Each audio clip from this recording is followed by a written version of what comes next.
আমি জানি না এই সমস্যাটা কবে নাগাদ ঠিক হবে, তবে এটি যদি দ্রুত ঠিক না হয় তাহলে যারা আমরা বাইরে পড়াশোনা করছি তাদেরকে দ্রুত দেশে ব্যাক করতে হবে, তাছাড়া কোনো উপায় নেই। এক্সাম শেষে বাসায় ফেরার সময় আমি আমার কলেজে যে এটিএম বুথ আছে সেখানে যাচ্ছিলাম কিছু রুপি উইথড্র করার জন্য। তো এই বিল্ডিংয়ের পিছনেই হচ্ছে আমাদের ব্যাংক, কলেজের ব্যাংক, এবং তার পাশে হচ্ছে এটিএম বুথ। তো এটি হচ্ছে কানাড়া ব্যাংকের একটি এটিএম বুথ। তো আমি সেখানে যাচ্ছিলাম টাকা উইথড্র করার জন্য। তো আপনারা অনেকে জানেন যে আমি এর আগে একটি ভিডিও করেছিলাম, আমি যে কার্ডটি ব্যবহার করতাম এবি ব্যাংকের ভিসা কার্ড, এটি একটি ডেবিট কার্ড যেটি দিয়ে আমি টাকা উইথড্র করতে পারছিলাম না। কিন্তু আমার কাছে আরও দুটি ব্যাকআপ হিসেবে কার্ড ছিল, সেটি হচ্ছে যে অ্যাকোয়া কার্ড ইবিএলের সেটি, এবং এই যে কার্ডটি দেখতে পাচ্ছেন ব্রাক ব্যাংকের এটি একটি ভিসা কার্ড। তো আমি এখান থেকে টাকা উইথড্র করার চেষ্টা করি। আমি এই ব্যাংকের কার্ড দিয়ে কোনো ধরনের রুপি উইথড্র করতে পারিনি, তবে আমার সঙ্গে সারাদিনে যা যা ঘটলো আপনারা ভিডিওটি শেষ পর্যন্ত দেখেন, আপনারা অবাক হয়ে যাবেন।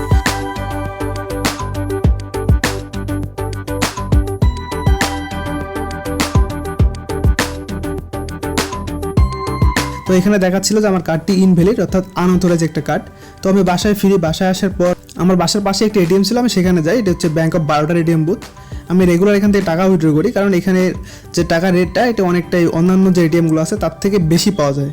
তো আমি এখানেও চেষ্টা করি, এখানে চেষ্টা করার পর ওরা আমাকে দেখায় যে আমি যে অ্যামাউন্টটা দিচ্ছিলাম এটা হচ্ছে ইনভ্যালিড একটা অ্যামাউন্ট। তো এটি দেখায় কখন, যখন এটিএমের সমস্যা হয় বা কার্ডে অ্যাক্সেস নিতে পারে না তখন দেখায়।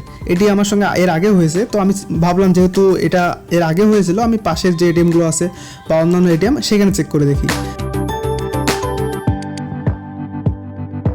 তো এর জন্য আমি পাশে এইচডিএফসি এটিএম যেটি আছে সেখানে ট্রাই করি, তারপর সিএসবি ব্যাংক এখানে ট্রাই করি, এরপর পাশেই আবার কোটাক ব্যাংক ছিল, তারপর সেন্ট্রাল ব্যাংক অফ ইন্ডিয়া, অর্থাৎ আশেপাশে যে ব্যাংকের এটিএম বুথ ছিল সেখানে সবগুলোতে যাই।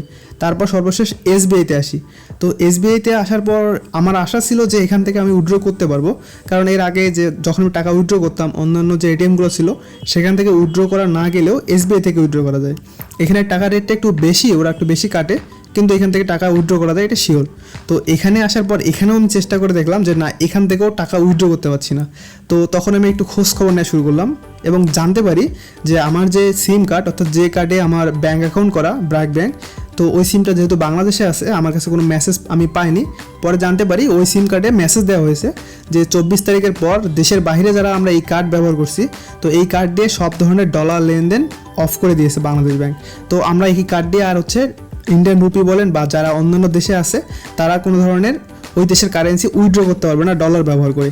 এটা কিন্তু আমাদের জন্য অনেক বড় একটা বিপদ।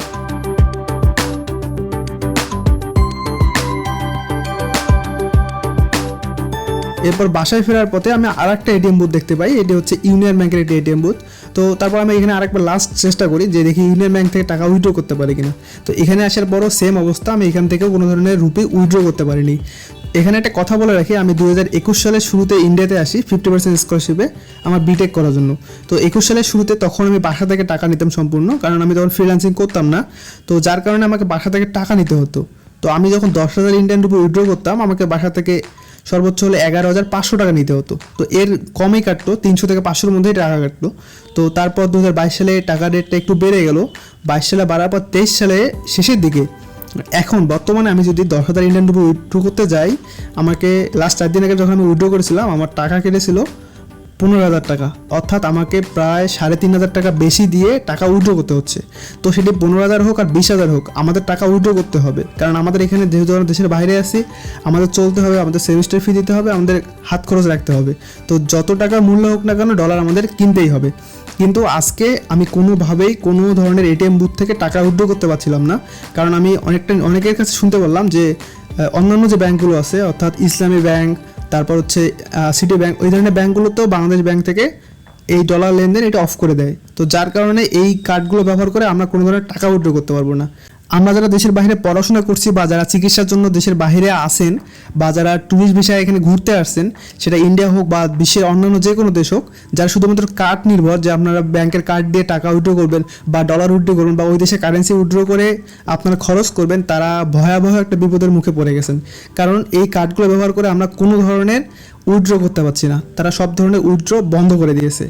আমি জানি না এই সমস্যাটা কবে নাগাদ ঠিক হবে, তবে এটি যদি দ্রুত ঠিক না হয় তাহলে যারা আমরা বাইরে পড়াশোনা করছি বা যারা বিভিন্ন প্রয়োজনে দেশের বাইরে আসতেছেন তাদেরকে দ্রুত দেশে ব্যাক করতে হবে, তাছাড়া কোনো উপায় নেই। হ্যাঁ, উপায় একটা আছে, এটা হচ্ছে ইললিগালভাবে সব কিছুই করা যায়, কিন্তু এটা একটা রিস্ক। তো যারা প্রতারণার শিকার হয়েছেন তারাই বলতে পারবেন যে ওই ইললিগাল যে উপায়গুলো আছে এটা কতটা রিস্কের একটা কাজ। কারণ আমরা যারা বাইরে বিশেষ করে পড়াশোনা করি বা যারা চিকিৎসার জন্য আসেন তাদেরকে কিন্তু হিউজ পরিমাণ একটা অ্যামাউন্ট বাসা থেকে নিতে হয় বা বাংলাদেশ থেকে নিতে হয়। তো এই টাকাটা আমি একজনকে চিনি না জানি না তার হাতে দিলাম, সে আমাকে আদৌ কনভার্ট করে রুপি দিবে কি না সেটা তো আমি শিওর না। তো আমাকে এখানে একটা রিস্ক নিতে হচ্ছে। তো এতগুলো টাকা আমি রিস্ক নিয়ে অনেকে নিতে যাবে না, আবার অনেকেই যখন কোনো উপায় থাকে না তখন রিস্ক নিয়ে টাকা পয়সা নিচ্ছে, লেনদেন করতেছে। তো এটা যেহেতু ইলিগাল, এটা কখনোই আমি আপনাদের বলবো না। এটি ছাড়া আমাদের আর কোনো উপায় নেই টাকা উইথড্র করার জন্য। তো আমি যেহেতু ফ্রিল্যান্সিং করি, আমি বাহিরের বিভিন্ন অনেকের সঙ্গে আমার পরিচয় আছে, অনেক ক্লায়েন্টদের সঙ্গে আমার কথাবার্তা হয়। তো আমি চাইলে আমার যে ডলারগুলো আছে এগুলো আমি কনভার্ট করে রুপিতে নিতে পারি। কিন্তু যারা ফ্রিল্যান্সিং করে না বা যাদের বাইরে কেউ নাই যে ওখান থেকে তাদেরকে এখানে রুপি পাঠাবে বা টাকা পাঠাবে, যাদেরকে সম্পূর্ণ দেশের উপর নির্ভর করতে হয় এবং যারা এই ধরনের রিস্ক নিতে যাচ্ছেন না তারা কীভাবে সার্ভাইভ করবেন আমি জানি না। তবে আমি আশা করি যে এই সমস্যাটা দ্রুতই সমাধান হবে, না হলে অনেক বড় একটা বিপদ হয়ে যাবে আমাদের জন্য। তো আপনারা এখানে কমেন্ট করে বলতে পারেন যে আমাদের এখন করণীয়টা কী।